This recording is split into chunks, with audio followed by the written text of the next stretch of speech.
If you're trying to build wealth, you need to understand the differences between good debt versus bad debt, so let me explain. Now you might be thinking, Josh, what on earth are you talking about? Because isn't all debt bad? But no, debt is not bad. Debt can be a real amplifier in building your wealth. And here are three boxes to tick if you're trying to understand what good debt is versus bad debt. So essentially, for a debt to be good, in my eyes, it needs to be debt you take on to purchase an asset, which is going to grow over time. That asset you purchase also needs to secondly provide you a passive income stream. And thirdly, the debt that you're taking on, the interest that you're paying on that debt needs to be tax deductible. So as an example for some good debt, that could be taking on debt to buy an investment property. So the property you're expecting is going to grow over in value over time. You're getting a passive income by way of rent, and the interest expense on your loan is tax deductible. Some other examples of good debt could be buying, say, businesses or debt to take on to buy businesses or investing in shares.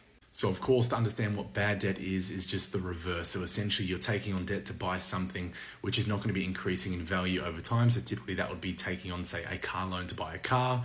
That debt that you take on an asset that you acquire, or whatever you acquire, it doesn't necessarily need to be an asset, is not producing you passive income stream, and the interest associated with that debt is not tax deductible. Now, there are some other forms of debts which kind of sit in between good and bad debt. One being student debt you might take on to enhance your ability to get a job and earn income. So you can argue that that is good debt. And there's also the debt that you take on to buy the home that you're living in, which I'm going to leave you with. And I'm curious to see what people think in terms of whether or not that would be a good debt or a bad debt. And I'll do a separate video on this. Any questions, reach out.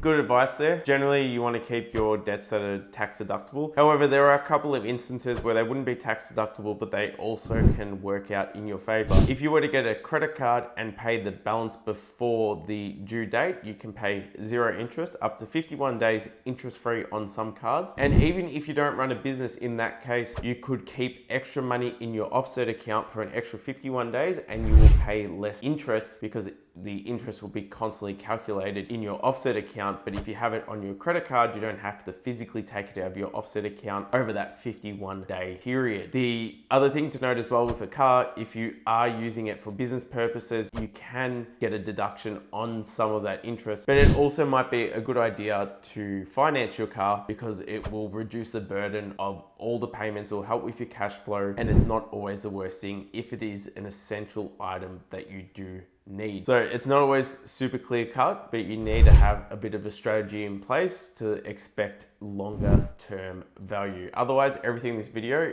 very good, spot on advice.